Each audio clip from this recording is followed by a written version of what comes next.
안녕하세요, 최진규입니다. 자, 신촌에 있는 SA 원반하고 P 원반 학생들은 유기학 실험 강의를 실감을 할 수 없었으니까 이 강의를 통해서 이제 유기학 실험에 대한 이제 컨셉을 좀 잘 잡았으면 좋겠습니다. 시작해 볼게요. 보시면 유기학 실험은 여러 단계로 나뉘죠. 첫 번째 단계는 실험을 준비해야 되고, 그리고 이제 내가 원하는 반응을 해야겠죠. 그리고 반응을 동결하고 혼합물의 정제 및 확인을 거쳐야 됩니다. 그죠? 그래서 이제 우리가 하나 기억해야 될 건, 유기학 반응을 하면 내가 원하는 생성물만 100% 만들어진다. 전혀 그렇지 않아요. 내가 원하지 않는 생성물도 얻어지기 때문에 반드시 혼합물의 정제 과정이 필요합니다. 혼합물의 정제. 이 과정이 가장 시험 문제 많이 나오는 단계이기도 하죠. 그러면 실험 준비 과정에는 우리가 어떤 걸 해야 되냐면, 실험 준비 과정은 실험 기구를 준비해야겠죠. 그죠? 내가 어떤 기구를 이용해서 실험할 거다. 그리고 반응 용매를 깨끗하게 정제를 해야 돼요. 우리가 뭐 자주 사용하는 게 THF, 있어 이런 것들인데, 이런 용매들은 보통 물이 많이 있거든요. 물이 섞여 들어가 있어요. 물이 섞여 들어가 있음으로 인해서 내가 원하는 반응이 정확하게 일어나지 않을 수 있기 때문에 반드시 반응 용매를 정제해야 된다는 것 굉장히 중요하죠. 그리고 내가 반응할 시약도 순수한지 순수하지 않은지를 확인해야 돼요. 그래서 반응 시약이 피오하지 않다면, 순수하지 않다면 정제하는 과정도 필요할 거고, 그리고 실험식, 그리고 양론, 실험 과정 이런 것들을 작성하는 실험 노트도 작성해 주는 과정이 있겠습니다. 그런 후에 이제 반응을 하면 되겠죠. 이제 반응을 수행 후에, 이렇게 반응을 수행 후에, 본 반응을 수행 후에, 중요합니다. 반응의 진행 정도를 확인하기 위해서 뭘 이용한다? 얇은 마크로마토그래피를 이용한다. 얇은 마크로마토그래피 굉장히 중요하죠. 어떨 때 사용한다고요? 반응의 진행 정도를 확인하기 위해서 우리는 얇은 마크로마토그래피를 이용하게 됩니다. 우리가 보통 얇은 마크로마토그래피를 TLC라고 해서 씬 레이어 크로마토그래피라고 합니다. 그러면 이제 얇은 마크로마토그래피에 대해서 한번 살펴볼 텐데, 이 얇은 마크로마토그래피는 방금도 얘기했다시피 다시 한번 확인해 볼까요? 반응물이 생성물로 어느 정도 전환되었는지 정성적으로 알아보고자 할 때 사용하는 게 바로 얇은 마크로마토그래피 TLC라고 합니다. 그래서 이제 TLC를 이용을 해야 되는데요. 이 TLC는 실제로 대략 여기가 한 20cm 정도 되고요. 이게 20cm. 제가 학교 다닐 때 이거 20cm. 판에 여기 이렇게 고정상 아주 얇게 도포되어 있습니다. 맞죠? 그럼 이런 이제 플레이트, 이게 알루미늄 플레이트 또는 유리 플레이트로 구성이 되어 만들어져 있는데, 이 알루미늄판 또는 유리판 위에 SiO2라고 고정상이 이제 얇게 도포되어 있는 거예요. 그래서 이것을 이제 내가 사용하고자 할 만한 크기로 잘라서 그다음에 이제 이렇게 조그맣게 만들어내는 거죠. 그 그림이 바로 오른쪽에 있는 이 그림이 되겠습니다. 이게 TLC. 그래서 보통 세로 길이는요, 여러분, 세로 길이는 실험실마다 다르긴 한데 보통 요 길이는 뭐 4, 5cm 정도 이제 세팅을 하고요. 그리고 가로 길이는 내가 확인하고자 할 시료의 개수에 따라서 뭐 1cm, 뭐 0.5cm, 1.5cm, 2cm 다양하게 세팅할 수 있게 됩니다. 그래서 보통 이제 이렇게 5cm 높이로 이제 TLC를 잘라주고, 내가 시료를 확인하고자 하겠죠. 순물질일 수도 있고 혼합물일 수도 있는데, 이놈들을 이 레퍼런스 라인에다 찍어줘야 되니까 시료가 찍힐 위치를 연필로 희미하게 표시해도 되고요. 지금처럼. 아니면 이렇게 아주 약하게 자를 이용해서 선을 그어놔도 상관없습니다. 내가 이 선 위에다가 시료를 흡착시킬 것이다 라고 생각을 해주면 되겠죠. 그런 후에 우리는 모세관을 이용해서 이 각각의 이 스팟 위치에다가 모세관을 이용해서 시료를 스파팅해준다, 흡착시켜준다. 이렇게 이제 TLC를 찍는 첫 시작이 바로 다음 같은 내용이었습니다. 그러면 TLC에 대해서 다시 한번 좀 생각을 해볼게요. 지금 보시면 이 TLC 플레이트가 여기 안에 들어있죠. 여기 TLC 플레이트예요. TLC 플레이트. 내가 여기 레퍼런스 라인에다가 이렇게 점을 찍어 둔 후에 여기 모세관을 이렇게 이용해서 여기다 흡착을 시키죠. 그런 다음에 이 TLC 좌라고 하는 TLC 뭐 통이에요. TLC 챔버라고 하기도 하고, 유리통, 이렇게 유리관. 그리고 뚜껑이 이렇게 있습니다. 그리고 여기 아래는 이렇게 이동상이 있죠. 그래서 이 TLC 플레이트, 그러니까 시료가 흡착된 이 TLC 플레이트, 흡착시켜 놓은 이 TLC 플레이트를 이 TLC 챔버, 이동상이 들어있는 TLC 챔버에다 넣고 이렇게 전개를 시키는 겁니다. 이렇게. 그럼 전개를 시키면 이동상이 어떻게 되겠어요? 이동상이 쭉 이렇게 TLC 플레이트를 타고 올라가겠죠. 이렇게 쭉. 그래서 시료를 가지고 올라가서 결국 시료의 이동 거리가 다음과 같이 이제 확인이 되게 되는 겁니다. 그래서 이제 우리가 다시 한번 확인해 보면, 자, TLC를 준비해야 된다. 그죠? 네, TLC 이런 플레이트에 TLC를 준비하고 여기에 시작선을 이렇게 표시하고 뭐 점을 찍어도 된다. 이렇게. 그죠? 그런 다음에 모세관을 이용해서 이쪽에 시료를 흡착을 시킨다. 맞죠? 이렇게 TLC 플레이트를 준비한 후에 이 TLC 플레이트를 어디에 넣는다? 여기 TLC 챔버에 넣게 된다. 그런 후에 이동상 중요합니다. 이동상을 이용해서 이 TLC 플레이트를 전개시키면 시료 이동 거리를 우리가 확인할 수 있게 된다. 요거죠. 자, 그러면 여기에서 이제 우리가 크로마토그래피에 대한 얘기, TLC도 크로마토그래피니까요. 이 크로마토그래피에 대해서 간단하게 좀 살펴볼 텐데, 이 크로마토그래피는 두 가지가 있어요. 관 크로마토그래피하고요. 관 크로마토그래피가 컬럼 크로마토그래피죠. 얇은 막 크로마토그래피. 맞죠? 이 관 크로마토그래피의 목적은 기본적으로 혼합물의 분리입니다.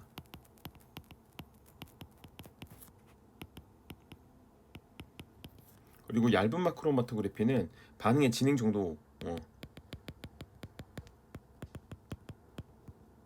뭐 유무 또는 정도를 확인하거나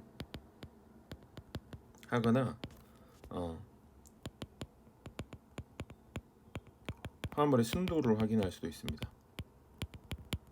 순도 확인할 때도 사용돼요. 그래서 지금은 여러분들이랑 무슨 얘기를 하고 있죠? 얇은 마크로마토그래피 얘기를 하고 있는 겁니다.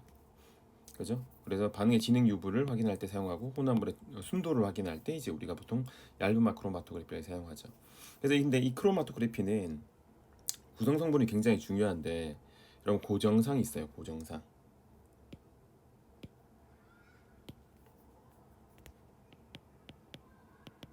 그리고 이동상이 있습니다. 그리고 내가 확인하고자 할 시료가 있죠. 얘가 순물질일 수도 있고 혼합물일 수도 있습니다. 자, 그래서 우리는 이 각각의 고정상과 이동상, 이동상과 시료, 우리 시료와 고정상, 얘네들이 다 상호작용을 하게 됩니다.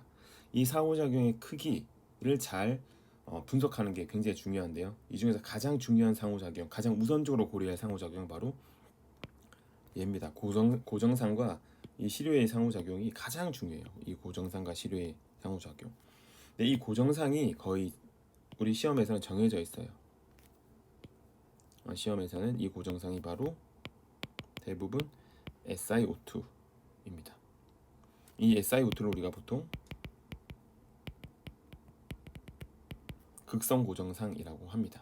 그래서 극성 고정상을 이용해서 크로마토그래피를 했다. 뭐 관 크로마토그래피, 컬럼 크로마토그래피, 관 크로마토그래피는 얇은 막 크로마토그래피는 했다 하면 고정상으로 누굴 사용했다? SiO2를 사용했다라고 여러분들은 생각을 해주시면 됩니다.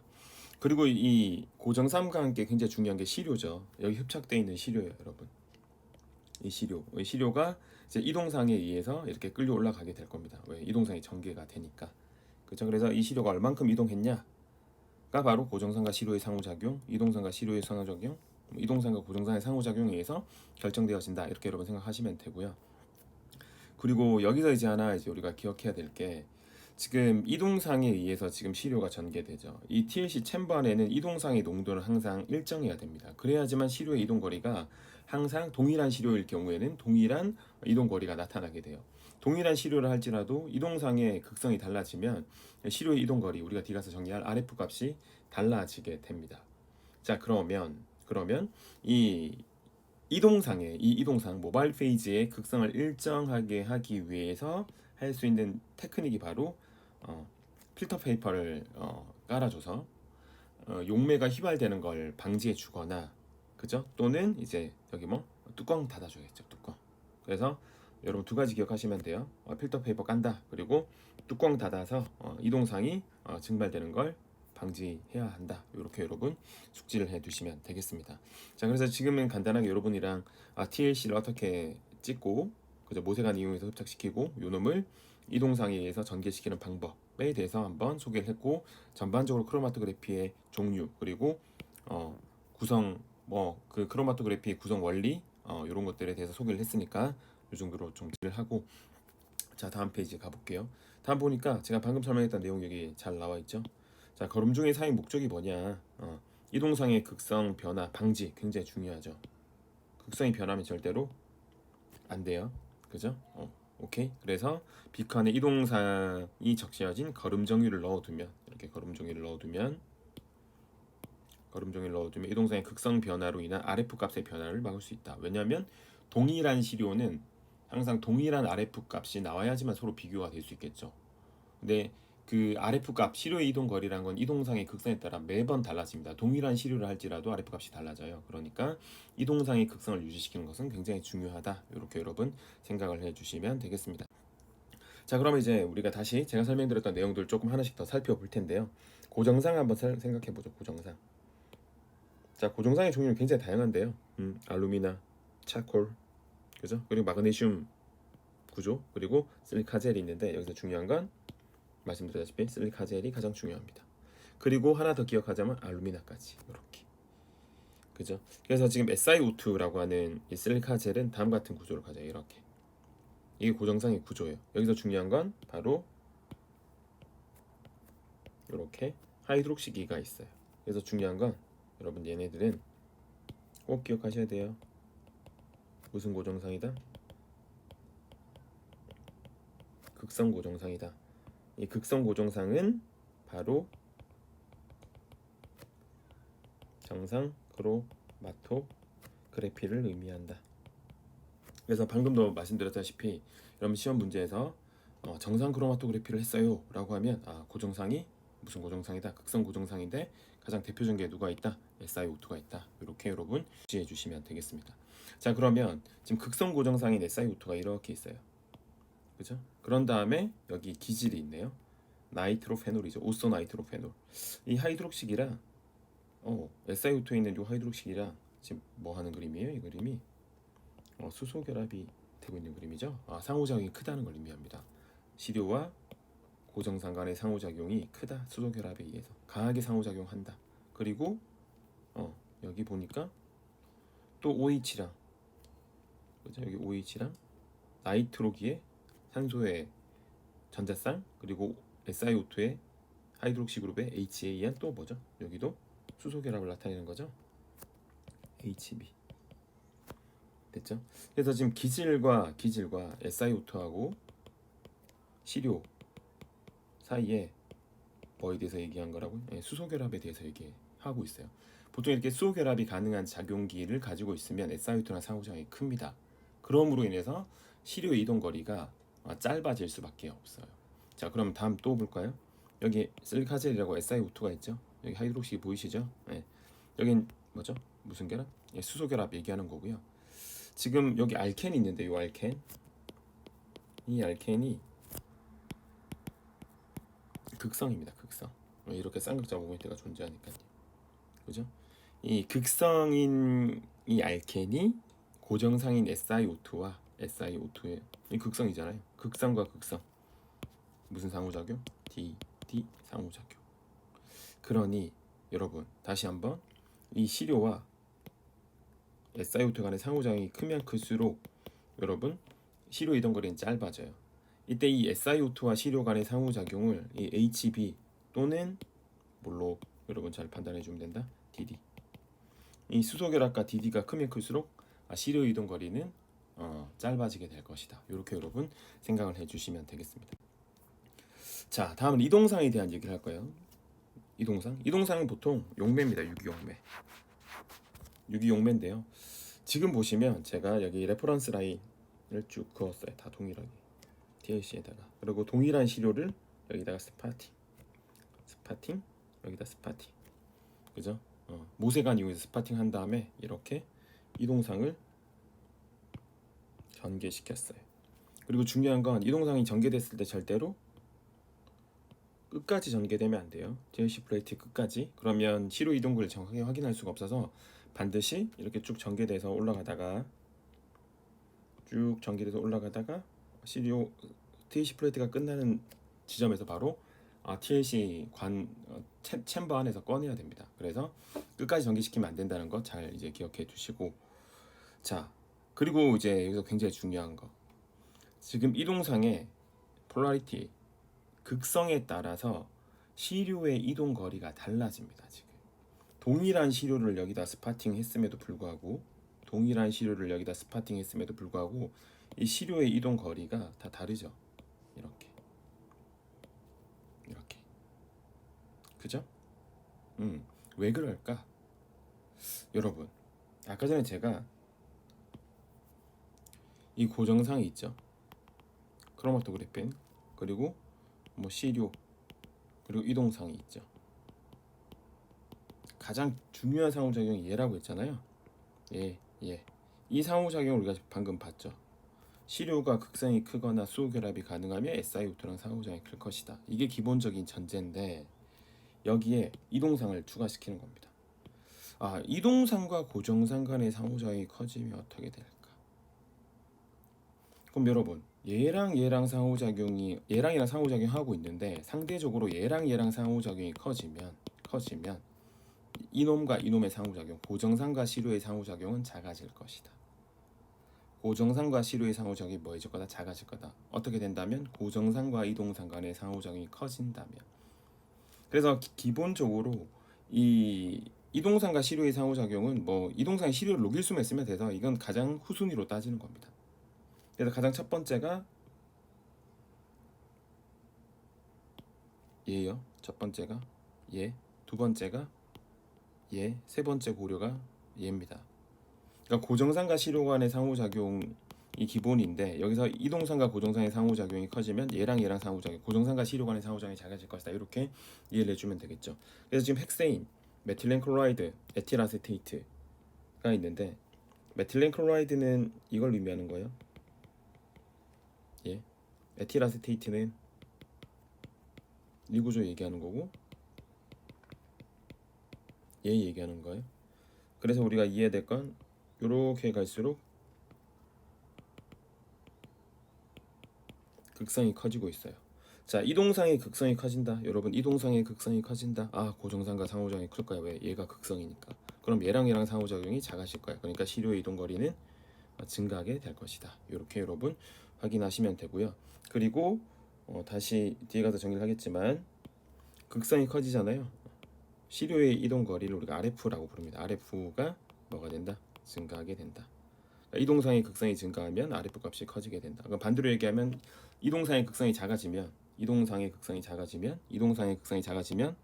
얘랑 상호작용이 커지겠죠. 그러면 시료 이동 거리는 짧아질 것이다. RF 값이 감소하게 될 것이다. 이렇게 이해를 해주시면 되겠습니다. 자, 그래서 다시 한번 제가 했던 내용 정리해 볼까요? 자, 정상 크로마토그래피에서 SiO2를 고정상으로 사용하는 크로마토그래피에서는 극성 고정상을 사용한다. SiO2 생각하면 되겠죠.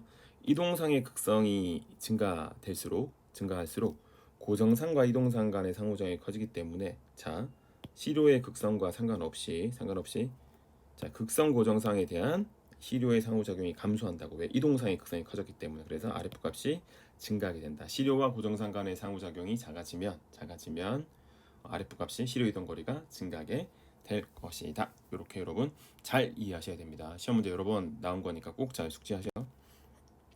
자, 그래서 시료의 극성에 따라서 이동상을 선택하는 건 굉장히 중요한 작업인데요. 여러분 시료가 뭐 이렇게 있어요. 다양하게 있죠.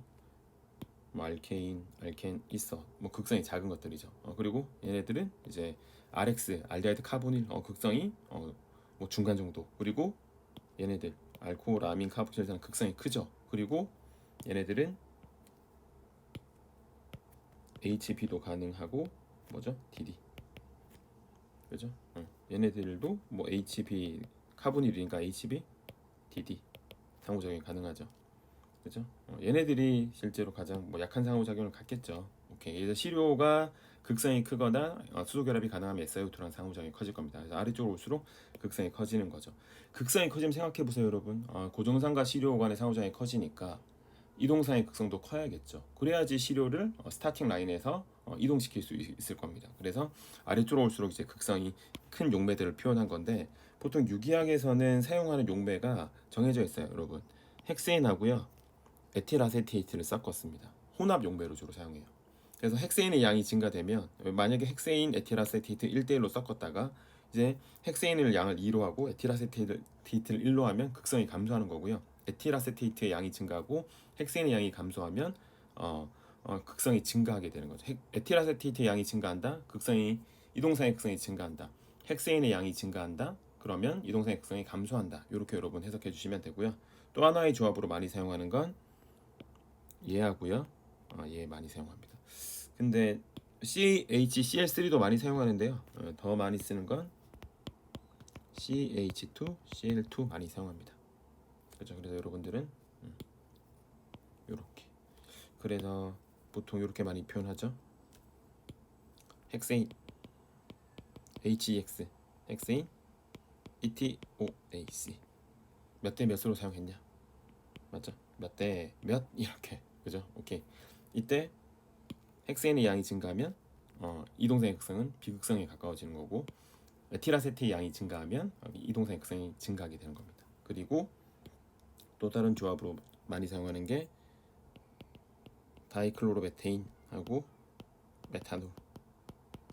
얘도 몇 대 몇. 그럼 얘 같은 경우는 여러분 다이클로로메테인이 양이 증가하면 상대적으로 극성이 감소하고요. 메탄올이 더 극성이니까 메탄올이 양이 증가하면 상대적으로 이동상의 극성이 증가한다.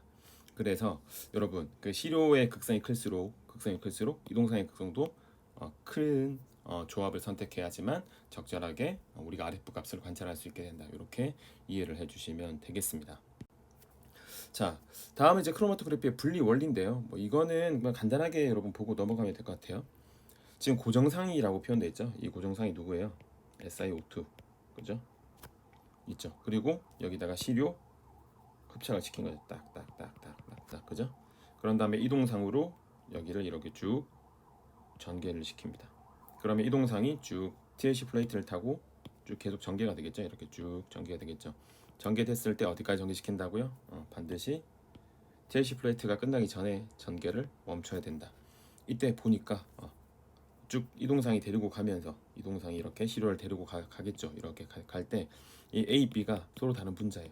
SiO2랑 상호작용이 어떻게 되죠? 작겠죠. 그러니까 시료 이동 거리가 이렇게 차이가 나게 되겠죠. 그럼 SiO2랑 상호작용이 큰 놈이 누구예요? A가 되겠죠. SiO2랑 상호작용이 작은 애가 바로 B. 그러니까 상호작용이 작으니까 멀리 이동하게 될 것이다. 이 말을 다시 표현을 해보자면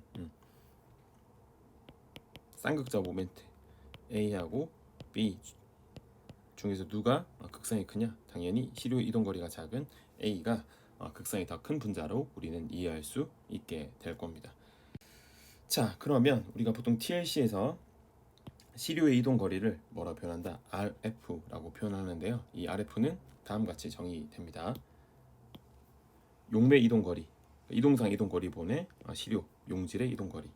자, 그래서 용매의 이동 거리는 S로 여기서 정의를 했는데요. 반드시 기억해야 될 건 스타팅 라인부터예요. 여기서부터예요. 여기서부터. 오케이. 여기서부터가 아니에요. 여기서부터가 아니고요. 여기서부터 제가 말씀드렸죠. 반드시 TLC 플레이트가 끝나기 전에 이동상에서 건져내야 됩니다. TLC 플레이트를. 그래서 이게 용매의 이동 거리가 될 거고요. 시료 이동 거리도 마찬가지예요. A의 이동 거리는 그죠? B의 이동 거리는 B, C의 이동 거리는 요만큼이 될 겁니다. 이해하시겠죠? 자, 그래서 용매 이동 거리 다 기본적으로 S죠. S, 그죠? 그런 다음에 시료 이동 거리 A의 RF 값은 S분의 A, 그죠? B 시료의 RF 값은 S분의 B, 그죠? 그리고 C 시료의 이동 거리는 S분의 C 이렇게 되겠죠. 그러면 다시 여기서 한번 정리해 볼까요? 지금 우리가 시료 A, B, C가 있는데 극성은 A가 있고 B가 있고 C가 있죠. 누가 극성이 가장 커요? 시료 이동 거리가 가장 큰 A가 가장 시료의 극성이 클 겁니다. 그리고 C가 극성이 가장 작을 거예요. 오케이. 그러면 우리는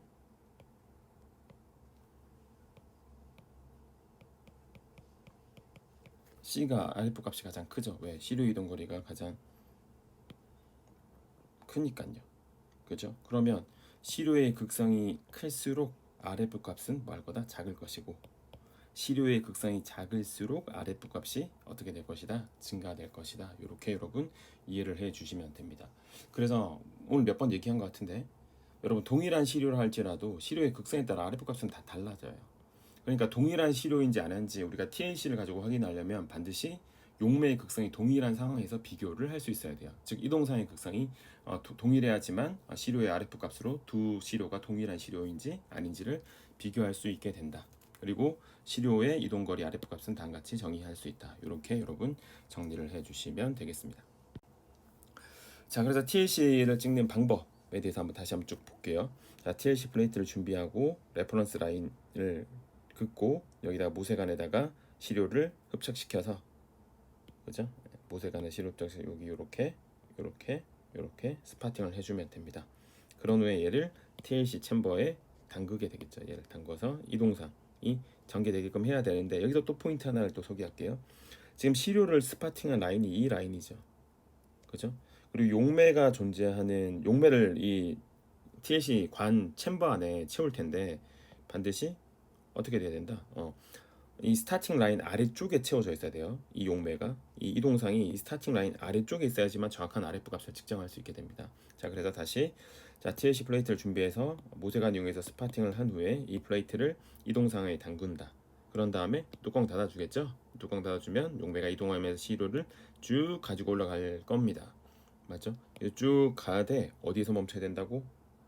플레이트가 끝나기 직전에 멈춰서 얘를 빼냅니다. 빼내겠죠. 빼내고 이건 무슨 표시냐? 여기 용매가 묻어 있을 거 아니에요. 여기 플레이트에 용매를 증발시킨다는 얘기예요. 히건이나 아니면 드라이기 같은 걸로 살짝 이 플레이트를 히팅해주면 용매가 쫙 제거됩니다. 그래서 우리는 이렇게 시료의 이동 거리를 확인할 수 있게 되죠. 이 순서대로 하는 겁니다. 그래서 이 TAC가 생각보다 꽤 중요해요. 시험 문제 나올 가능성도 굉장히 높고요. 그러니까 TAC의 원리 그리고 테크닉들 이런 것들 여러분 잘 숙지를 해 주시는 게 좋겠습니다. 자, 이번에는 이제 TLC 테크닉, 그러니까 TLC 기술 중에 하나를 소개하려고 하는데요. 바로 코스팟이라고 하는 겁니다. 코스팟은 크로스 스팟을 의미하는 거고요. 자, 지금 TLC 플레이트를 준비했죠. 이렇게 TLC 플레이트 이렇게 준비하고 여기 레퍼런스 라인을 이렇게 확인을 하고 여기다가 스타팅 머티리얼을 모세관을 위해서 이렇게 흡착을 시킵니다. 그럼 여기다만 찍는 게 아니라 크로스 스팟에다가 다시 한번 찍어줘요. 그러니까 두 번 스파팅하는 거죠. 두 군데다가. 그런 후에 RM이라고 하면 리액션 믹스처 얘기하는 거는 반응 진행 중인 혼합물 있겠죠. 이 반응 중인 혼합물을 여기다 찍어주는데 RM에만 찍는 것이 아니라 코스팟에도 스파팅하는 거죠. 그러니까 지금 SM하고 RM에만 각각 하나씩만 찍는 것이 아니라 SM에 찍고 코스팟 찍고 RM 찍고 코스팟 찍고 이렇게 일루션한다. 전개시키면 다음 같은 TLC 플레이트가 나올 겁니다. 그죠? 결과가 나왔어요. 그럼 SM의 RF 값이 여기에요. 그러니까 당연히 코스팟을 찍었으니까 여기도 나오겠죠. 그리고 RM은 여기에요. 그리고 당연히 코스팟에도 나오겠죠. 그러니까 결국 이것이 의미하는 바가 뭐냐는 거예요. 지금 이 RM에 여기 스팟이 없잖아요. 지금 여기 스팟이 이렇게 찍 나오면 이렇게 나와버리면 이 반응이 진행되지 않은 거죠. 왜? 반응물이 그대로 남아있으니까. 요 반응물이 그대로 남아있으니까 새로운 스팟이 생겼다 할지라도 요 반응물이 남아있으면 반응이 종결하면 안 되겠죠. 그러니까 지금 얘가 안 나왔다는 거, 보이지 않는다는 거, 무슨 의미예요? 반응이 완결되었다. 이렇게 우리가 확인을 할 수 있게 되는 겁니다. 자, 그런데 지금은 이게 여기가 스타팅 머티리얼이죠. 한 개씩이죠 보통. 그리고 여기 리액션 믹처 중에서 내가 원하는 생성물이잖아요. 그럼 이 두 시료 간의 RF 값이 너무 커요. 그럼 이거는 굳이 이렇게 확인하지 않더라도 그냥 쉽게 이렇게 TLC 찍으면 되잖아요. 얘는 그냥 이렇게 TLC 플레이트가 이렇게 있으면 여기 SM을 찍고 여기다 RM을 찍었는데 SM이 여기 나왔어요. 그죠? 한 개씩 RM을 찍었더니 이렇게 나왔어요. 이렇게 이렇게 하나만 안 나오겠지, 여러 개가 나오겠지. 근데 지금 보면 누가 소모됐으니까 요 SM이 나타나지 않았으니까 얘 아니면 얘가 내가 원하는 생성물일 수 있겠다 이러고 종결하면 되겠죠. 이 두 시료 간의 RF 값이 너무 커요. 얘네들은 얘하고 얘 차이. 이럴 땐 굳이 코스팟을 할 필요가 없는데 예를 들어서 다음과 같이 TLC 플레이트에다가 스파팅을 하고 SM 여기 RM 이렇게 찍고 전개시켰더니 여기가 SM 여기가 RM 이렇게 나왔어요. 그럼 이게 지금 이 상황이 이 새로운 이게 스팟이 반응물의 한계시약의 스팟인지 아니면 한계시약이 다 소모되고 생성물에서 만들어진 스팟이 되게 애매한 상황이죠 지금. 요럴 때는 뭐 이용하면 되냐? 코스팟 이용해주면 된다. 요럴 때, 그죠? 코스팟 이렇게 코스파팅을 해주면, 자 여기 SM 찍고 코스파팅 찍고 RM 찍고 다시 코스파팅 하고, 그죠? 그러면 요렇게 나오겠죠? 그리고 여기도 요렇게 나올 겁니다. 이때 여기를 눈여겨 보면 돼요. 여기를 이게 정말 두 시료가 완벽하게 동일한 시료라면 이 스팟이 몇 개로 보이겠죠? 하나로 보이겠죠. 근데 이 스팟이 완벽하게 동일하지 않다면, 약간이라도 차이가 난다면, 동일한 시료가 아니라면 이게 완벽한 원스팟으로 보이지 않게 될 거라고. 그죠? 그래서 이런 코스팟을 이용하면 RF 값이 비슷한 두 시료가 동일한 시료인지 아닌지를 확인할 때 사용하는 게 바로 코스파팅이다. 이렇게 여러분 이해를 해주시면 되겠습니다. 아시겠죠? 오케이. 자, 그러면 이제 우리가 이 TLC와 UV 램프에 대해서 좀 얘기를 해볼까 하는데요. 우리가 실제로 방금까지는 TLC 플레이트 제가 이렇게 그리고요, 여러분에게 이렇게 그리고, 그죠? 여기 레퍼런스 라인이 있으면 여기다 시료를 흡착시켜서 전개시켜요. 그럼 시료의 이동 거리를 우리가 이렇게 표현을 했잖아요. 근데 실제로 이 시료의 이동 거리가 우리 눈으로 이렇게 스팟이 보이지 않습니다. 반드시 누굴 이용해야 되냐? 바로 UV 램프를 이용해야 돼요. 그래서 이렇게 전개시킨 TLC 플레이트에다가 UV 램프를 조사시켜야 됩니다. 쬐어줘야 돼요. 그러면 여기 이렇게 스팟이 보이기 시작합니다. 그래서 UV 램프를 손으로 잡고 TLC 플레이트에 이렇게 쬐어줘도 되고요. 아니면 다크박스를 준비한다면, 이게 상자예요, 상자. 여기 TLC UV 램프가 여기 있고요. UV 램프, 여기가 다크박스, 여기가 우리가 시선을 보겠죠. 이렇게 여기 창이 있으니까 투명 창 이렇게 봄. 그럼 이 TLC 플레이트를 어디에 넣어가지고 이 다크박스 안에 넣어가지고 우리가 이렇게 쳐다보면 된다는 얘기. 그러면 요렇게 스팟이 보이게 될 것이다. 무슨 말인지 이해하시겠죠? 오케이. 그러면 여기서 이런 생각이 들어요. 모든 유기시료가 이렇게 눈으로 확인이 안 되죠. 눈으로 확인이 안 돼요. 모든 유기시료들이 이렇게 UV 램프를 통해서 확인하면 다 이렇게 스팟들의 이동한 거리, 즉 RF 값을 확인할 수 있냐? 그렇지 않아요. 모든 시료가 UV 영역의 빛을 흡수하지 않습니다. 여기서 이제 우리가 분자궤도 함수 했던 얘기 기억나세요? 호모-루모 에너지 차이죠. 호모-루모 에너지 차이가 존재하잖아요. 이 호모와 루모의 에너지 차이에 해당하는 에너지가 조사되었을 때 그 흡수 파장에 대한 그 파장에 대한 에너지를 흡수할 수 있어요, 유기 분자가. 그럼 어떤 분자가 UV 영역의 빛을 흡수할 수 있냐가 굉장히 중요한데요. 컨주게이션 되어 있는 분자가 UV 영역의 빛을 흡수할 수 있게 됩니다. 그럼 이렇게 디텍팅 되는 분자들은 어떤 분자를 보통 의미하는 거냐? 컨주게이션이 적어도 되어 있다는 얘기예요. 컨주게이션이 되어 있는 분자들이 이렇게 UV 램프에 디텍팅이 됩니다. 그러면 UV 램프에 디텍팅이 되지 않는 분자들은 어떻게 확인할 수 있을까? 모든 유기 분자들이 컨주게이션 된 건 아니잖아요. 그때 바로 사용하는 게 TLC 발색 시약입니다. TLC 발색 시약. TLC 스테인이라 불러요. TLC 스테인. 언제 이용한다고요?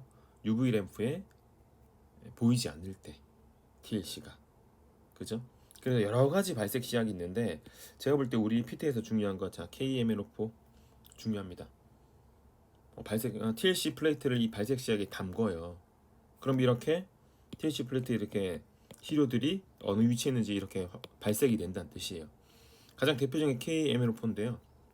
KMNO4는 굉장히 일반적인 발색 스테인인데, 우리가 잘 알다시피 굉장히 강력한 산화제죠. 누굴 산화시킬 수 있어요? 올레핀은 이중결합 얘기하는 겁니다. 올레핀, 탄소탄 이중결합 KMNO4에 반응할 거 아니에요. 그래서 이렇게 스팟이 보인다는 얘기예요. 그리고 쉽게 옥시데이션 되는 벤질소가 있다. KMNO4 이용하면 됩니다. 그래서 KMNO4가 가장 중요하고요. 그리고 MD에서 이제 한두 번 언급된 것들이 있는 게 DMP나 아니사알데하이드인데, 이 DMP는 알데하이드나 케톤 작용기가 있을 때 이 시료가 알데하이드나 케톤이라면 이 DMP의 당고분 이렇게 더 확실하게 확인할 수 있고요. 그리고 친액체로 작용할 수 있는 원자단이 있다. 뭐 아민 작용기 이런 것들이 있겠죠. 친액체로 작용할 수 있는 작용들이 있으면 아니사 알데하이드라고 하는 발색 스테인을 사용하면 쉽게 확인할 수 있게 됩니다. 그래서 지금 조금 넘치긴 하지만 KML4는 발색 스테인으로 꼭 기억하셔야 되고요. 그리고 DMP나 아니사 알데하이드가 있다 정도로 여러분 뭐 확장해서 기억해 두시면 엑설런트 하겠죠. 자, 그래서 지금 보시면 뭐 PMA 구조는 뭐 PMA도 워낙 유명한 건데 일반적인데 모르셔도 되고 캠도 몰라도 되고, 이게 DMP 아까 제가 소개했던 DMP 이거는 숙지해주면 기출문제 나온 거니까 괜찮겠죠. 이게 DMP 다이나이트로페닐 하이드라진이에요. 여기 보시면 여기 비공유 전자쌍이 있죠. 이렇게 맞죠? 여기에 이렇게 카보닐 화합물 알데하이드나 케톤이 있으면 얘가 이렇게 반응할 거라. DMP는 누구 확인할 때 사용한다? 알데하이드나 케톤 작용기 확인할 때 사용하는 좋은 시약이다. 그죠? 그리고 아니사 알데하이드가 있죠. 지금 아니사 알데하이드 여러분 뭐 잘 보시면 요렇게가 아니솔이죠. 그리고 요렇게가 벤자 알데하이드죠. 그래서 아니사 알데하이드라고 이름을 붙인 거예요. 근데 아니사 알데하이드는 구조를 보면 여기가 델타 플러스죠. 그러니까 친액체가 있으면 요렇게 어디션 반응을 해서 발색을 한다는 얘기입니다. 그래서 아니사 알데하이드는 친액체를 확인할 수 있는 발색 스테인이다. 그래서 KMNO4 일반적으로 산화될 수 있는 작용기 가지고 있으면 모두 가능하다. 맞죠? DMP 알데하이드나 케톤 확인할 때 사용한다. 그리고 아니사 알데하이드 알데하이드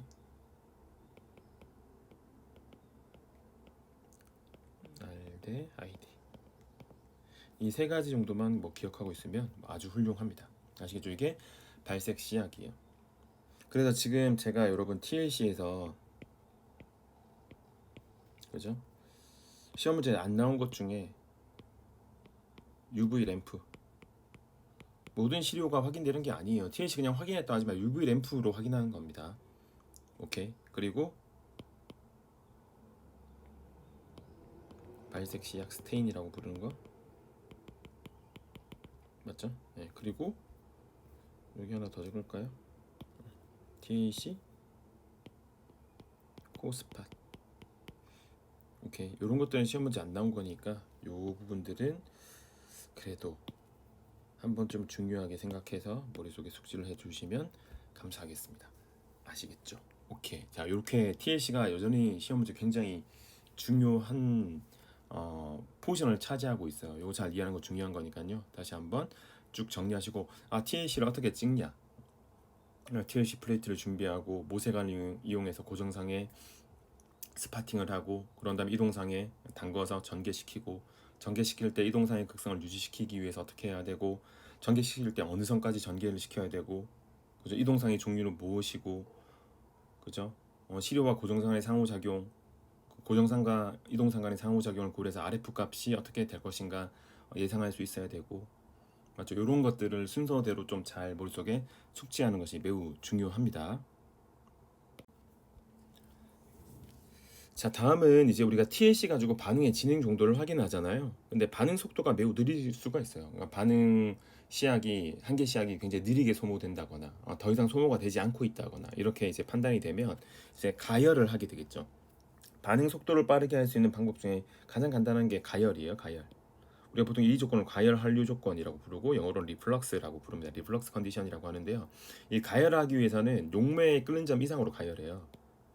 오케이. 그러면 계속 용매를 끓여버리면 용매가 기화돼서 없어질 거잖아요. 그러니까 그러면 쫄게 되잖아. 그렇게 반응을 시키지 않죠. 그래서 반드시 기억해야 될 게 누구를 장착해야 된다고? 가열하는 조건 냉각기.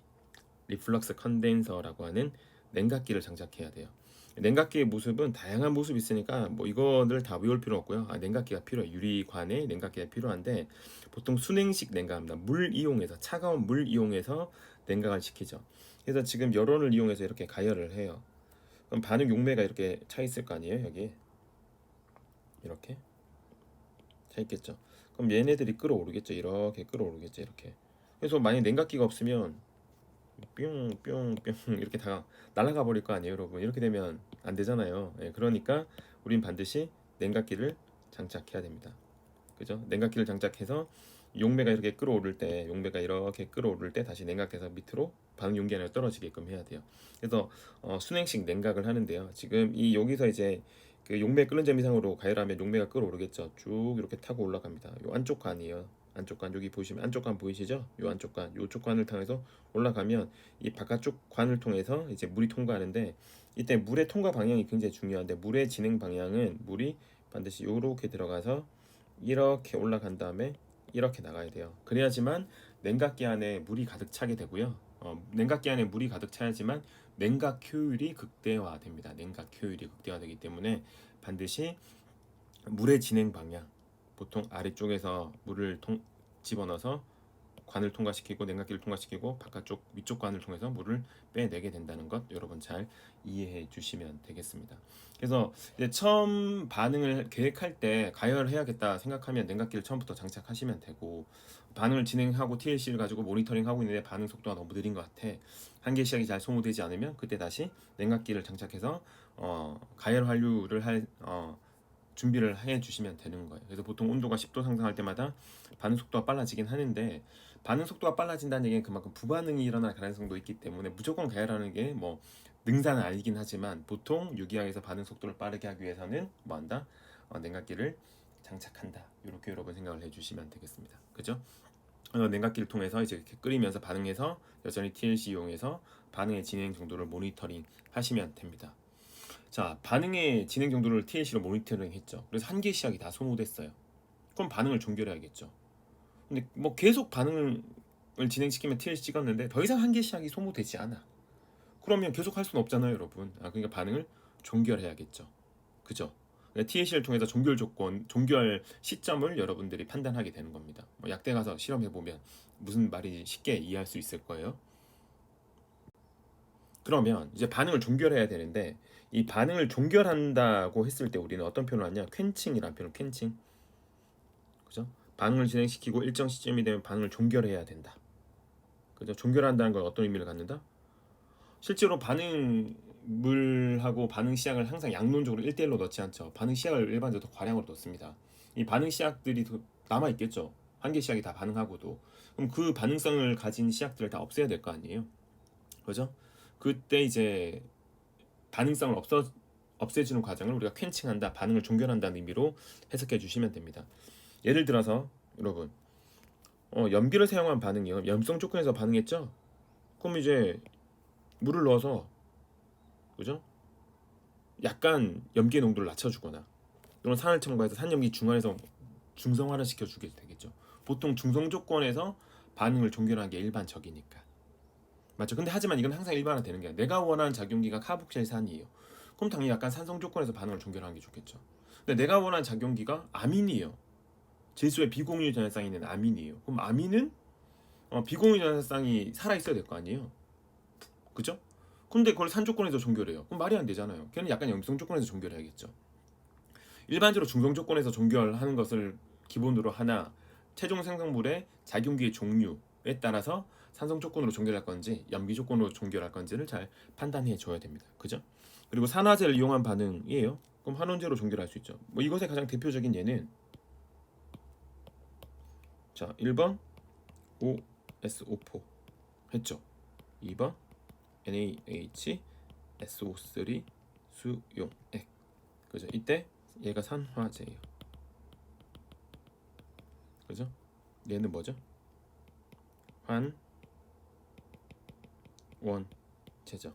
그래서 우리는 환원성 종결을 한다라고 하죠. 이게 가장 대표적인 예죠. 모든 산화 반응 그렇진 않지만 대표적인 게 우리가 OSO4 반응입니다. 그죠? 그래서 정리를 한번 해보자면, 산 조건에서 진행된 반응은 염기로, 그죠? 염기 조건에서 진행된 반응은 산을 이용해서 종결하고요. 기본적으로 물 들어간다. 반응했는데 유기 분자, 유기 반응하는 뭐 가수분해 이런 거 처음부터 물 집어넣는 거 말고요. 유기 용매하에서 유기 시약들 이용해서 반응을 했는데 물 들어간다. 그러면 여러분 종결 조건으로 이해를 해주고 반응을 끝내겠다. 이렇게 여러분 생각을 해주시면 되겠습니다. 아시겠죠? 자, 그러면 요까지 했던 내용들 간단하게 좀 정리를 해볼까 하는데요. 자, 첫 번째 우리가 실험 준비했었죠? 두 번째 본반응을 합니다. 그죠? 이때 무슨 얘기야? TLC, 그죠? 그리고 가열 환류 조건, 맞죠? 그리고 본반응을 한 후에 이제 반응을 끝내야 돼요. 그죠? 이때 퀸칭 한다라고 표현한다고요. 이게 바로 뭐 종결하게 되었다. 요까지 한 겁니다. 요까지. 지금. 그럼 이제 뭐 하겠어요? 이제 전처리하고 전처리, 그리고 다섯 번째 혼합물의 분리.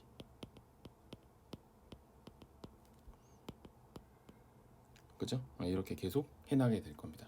자, 일단 우리는 어디까지 왔다? 네, 굉장히 많은 걸 한 거죠. 실제로 실험실에서 생각해 보면 굉장히 많은 시간, 그죠? 많은 시간이 지났어요. 그래서 캔칭까지 했다, 종결까지. 자, 요까지 했다고 기억하고요. 이제 전처리 과정으로 넘어가 보도록 하겠습니다.